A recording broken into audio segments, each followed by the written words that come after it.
3I Atlas, this strange interstellar visitor, is not just a comet, not just a frozen rock from another star system.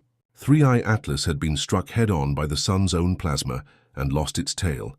On September 25th, the Sun erupted in a way nobody alive had ever seen before.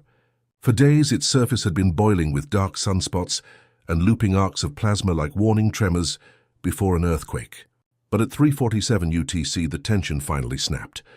A blinding flash rolled across the Sun's disk, and a colossal loop of superheated gas rose tens of thousands of miles high, then snapped loose and hurled itself into space, which is known as a CME, or coronal mass ejection. It wasn't just light and heat. It was billions of tons of electrified plasma threaded with magnetic fields moving at over 1.6 million PL. Scientists watching the real-time feed saw their gauges spike far beyond the red zone. Instruments calculated the blast at about 1.2 trillion megatons of kinetic energy, an amount so large it's hard to comprehend. Think of every nuclear bomb humanity has ever built, then multiply that by 20 million. Or imagine the energy released by the asteroid impact that killed the dinosaurs. Then imagine 20 of those detonating at once, all aimed straight at one small point in space. NASA's space weather models showed the shockwave rolling through the inner solar system like a flaming hurricane. Its aim was terrifyingly precise, directly at 3I Atlas, the enormous green interstellar object streaking toward a near pass with Mars. For months, this emerald stranger had been unsettling scientists. It was already far heavier than any known comet, more than 33 billion tons, with a core over 5 kilometers across. Its green glow came from gases and metals that don't belong in a normal comet's tail. Diatomic carbon, nickel, cobalt, compounds more like industrial exhaust and frozen cosmic ice. And now, at the moment of its closest approach to the Sun, it would take a hit from the most powerful solar storm ever measured. In observatories from Hawaii to Chile to the Canary Islands, astronomers gathered in control rooms and stared at their screens in dark anticipation. Comets have been known to lose their tails or even disintegrate under much smaller CMEs. This one was orders of magnitude larger, a hammer blow of star-forged plasma capable of ripping apart a gas giant's magnetosphere, so strong it could warp Earth's magnetic field into a knot and snap it. When the CME finally struck, the spectacle was immediate and shocking. The green tail of 3I Atlas snapped like a whip, a luminous streamer tearing free and vanishing into the solar wind in less than a minute. Its bright coma, the glowing halo of gas around its nucleus, collapsed inward as if someone had pulled the plug. Spectrographs from Chile's Rubin Observatory showed its light curve plunging. Doppler readings from NASA's Deep Space Network registered a breathtaking deceleration from a blistering 37,000 miles an hour down to just 5,000, as though an invisible hand had slammed the brakes. For the first time since its discovery, the mighty green visitor looked like a dark, inert lump, drifting helplessly toward the Sun. In observatories from Chile to Hawaii, researchers erupted in cheers. Months of sleepless nights and speculative panic seemed to dissolve in an instant. The anonymous mass and green glow, the Mars flyby, the whispered worries of an alien mothership, all of it neutralized by our star. It felt like the end of a cosmic horror movie where the monster finally burns up in the last reel. But then the impossible happened. Exactly 2 hours and 7 minutes after the CME strike, a faint flicker appeared at the heart of the darkened mass. It pulsed once, twice, then flared violently, a beacon bright enough to saturate detectors.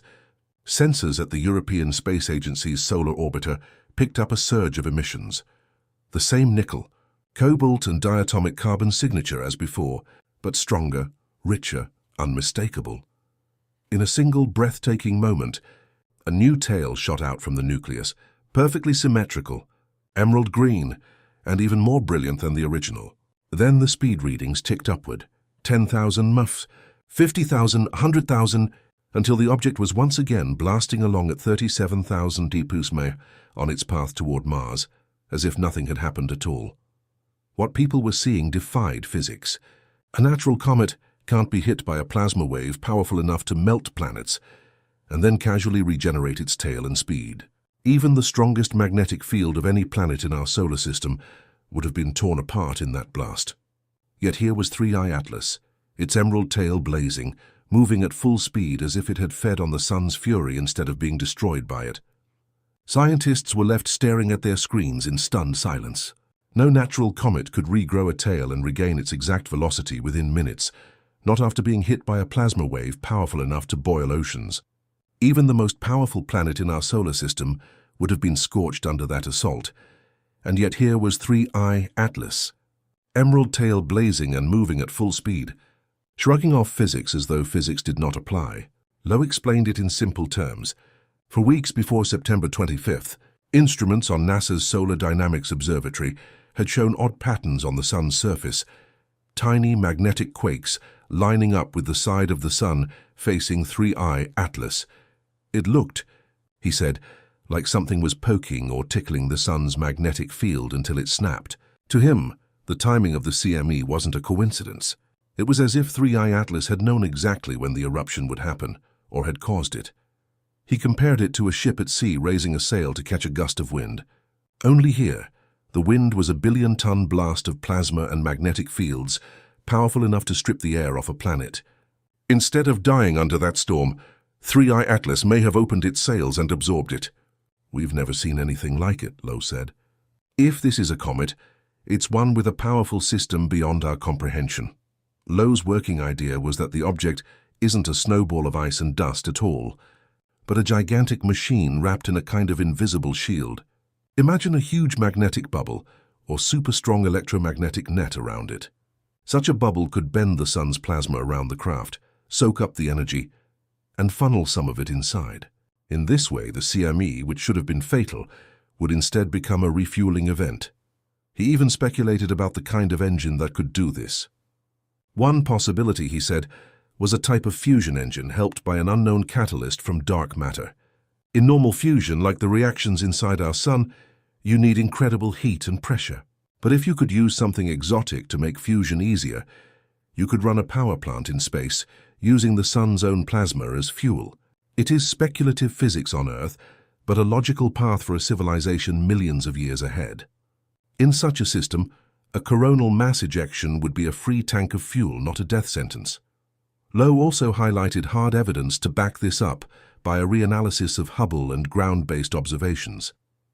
Polarization measurements hinted at an extremely smooth surface under the coma, unlike the jagged rock or ice surfaces of known comets.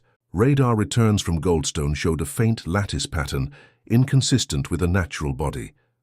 The object's mass distribution, a dense outer ring and hollow interior, matched what you'd expect from a gigantic shell rather than a solid core. If you put all of this together, the simplest explanation is that we're not looking at a natural object at all. We're looking at a machine that's using our star as an energy source. The strange pulsing brightness could be its fusion drive throttling in response to solar energy, and its apparent swelling mass might be the result of harvesting planetary material, a ship refueling on the fly. That would explain why it seemed to grow as it approached the